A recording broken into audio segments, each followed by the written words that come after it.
mga kabalin, kumusta kayo po? My name is Louie. Welcome to We're in Pampanga, where we discover great places for you to check out. Today, nandito po ako sa Dolores, San Fernando, Pampanga, and we are going to feature this milk tea shop. So it's going to be a new, a fresh, and a brand new taste ng mga refreshment ang titikman natin ngayon sa vlog na to. So if you want to know more about this, samahan niyo ako. Tara!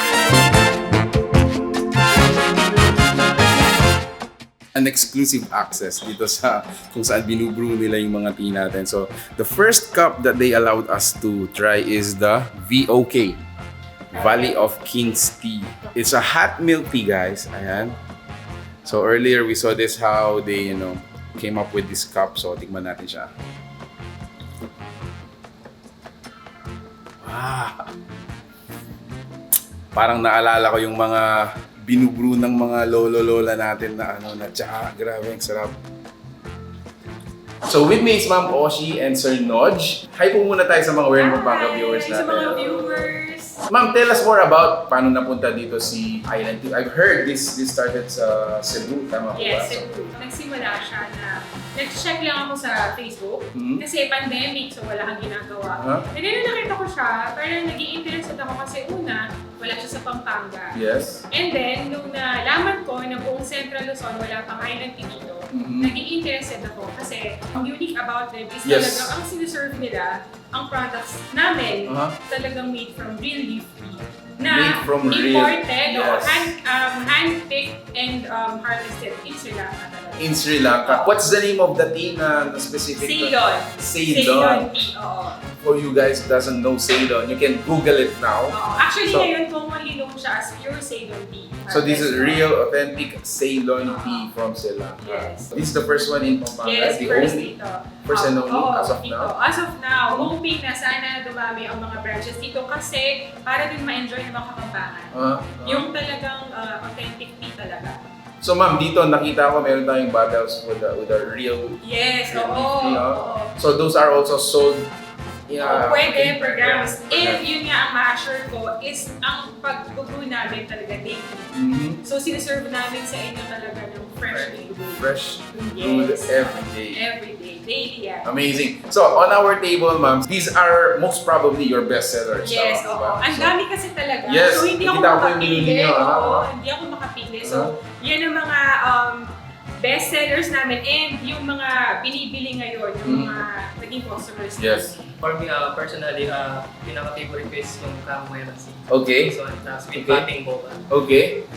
Okay, will you allow me to taste po? Yes, sir. Alright. How about you, ma'am? Which one is your preferred? Actually, pwede kong sabihin lahat. Sige po. Hindi, pero excuse ko kasi yun eh. Dahil sobrang talaga niyang sarap. Yes, Pero yes. siguro ang pwede kong mapatim sa'yo, whereas sa fruity, is itong Nutella cream cheese namin. Okay, okay. Ang cream cheese namin, sir, hindi powdered yan. Talagang cream cheese talaga ang mixture na nilalagay namin. So meron nga siyang zest nung Yes, sir. nung calamansi. Again, it's not overpowering. Hindi siya sobrang sweet. The tea and then may calamansi. So parang kapag iinumin mo siya, guilt-free talaga. Kasi healthy talaga siya. Oh wow. For example, kayo naman pipili. Which one are you Actually, gonna ito. drink one? Hindi. Actually, reserve ko yan sa'yo. Oh! So, Ang dami guys, super. ang pipiliin ko siguro is itong brown sugar na lang. Brown sugar, okay. So, what's special about brown sugar? Sorry, it's pala. Perfect Ceylon. Perfect Ceylon. Halatang sobrang dami, di ba? Hindi ko lahat alam. So, you mentioned Ceylon again, ma'am. Yes, Ceylon. Ano ba yung mga, does it have any supernatural benefit or mga ganon? Can you mention po? Actually, ano siya, it's calorie-free. It helps boost our immune system. And then, actually, ang dami ng health benefit. Kasi yung tea talaga is healthy naman din talaga. And then, ang nice about island tea is talagang ano siya, no concentrates. Yes. Talagang authentic tea. Ang ano namin.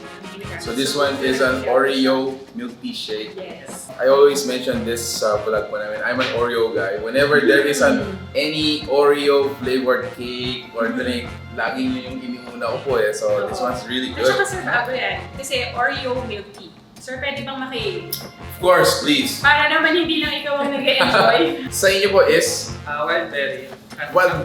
Wild berry. Earlier na sinabi niyo po sa akin, this is a must-try din. Wild berry. What's good about it? What's good about it? Okay lang ba? Sige po. Yan ang bestseller talaga ni Island Tea.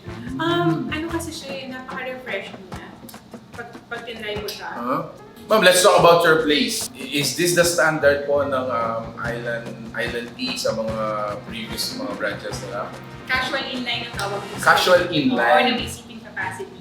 So ito, kaya pinili namin ni Notch na ganito yung itayo namin is para naman mas ma-enjoy natin mga Kapampangan yung feel no cozy yung place and actually relaxing yung place. Makita mo talaga.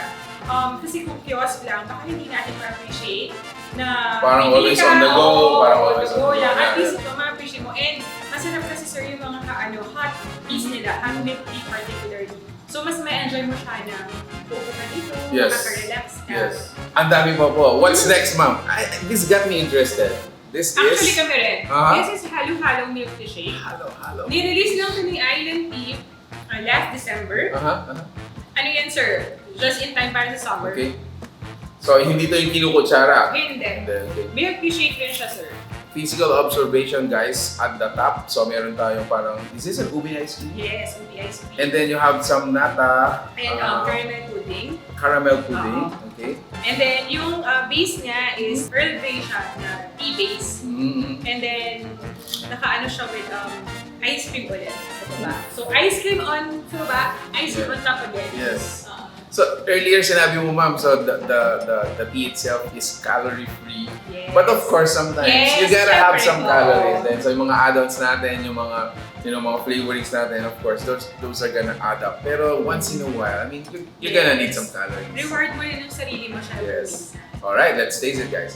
Yeah, available din dito mga guys, mga kabalen, are these loose leaf. So they call it loose leaf in a, in a bottle. Although, based on my observation, no, so these are like flowers, real fruits, some leaves as well. Let me mention yung kanilang mga best sellers, if we may say. See, this is an apple tea. So this one is a tea mojito. Now this one is a mango tea. Guys, look at this. Okay, next is a chamomile tea. So they have a bunch of other bottles that are available here, but these are just some, no? They told us these are their kumbaga, best sellers. So the last one is a peach tea. Oh, smells good. So lahat ng products namin, yung mga teas and all, galing lahat kay sila. We are open for now kasi 12 to 8, but definitely mag-a-adjust kami ng store hours namin. And then this is located dito sa may Peninsula Plaza, dun sa likod. Congratulations po, no? So Thank you you. just newly opened? Yes, last February 7 you grand opening. Yes. So only a few days away from your opening date. So congratulations. Thank you. Yeah, congratulations, sir. So again, guys, if you are interested to know more about this business, make sure to check out the fan page. We're gonna be providing in the link below. What a lovely place! Again, I can't mention enough. This is a great place to hang out, chill. Again, thanks so much for watching We're in Pampanga. If you like this video, please give it a thumbs up. Come on, guys, give it a thumbs up. Share it with your friends, and we hope to see you in the next video. Peace out, guys. Bye. Thank you. Thank you.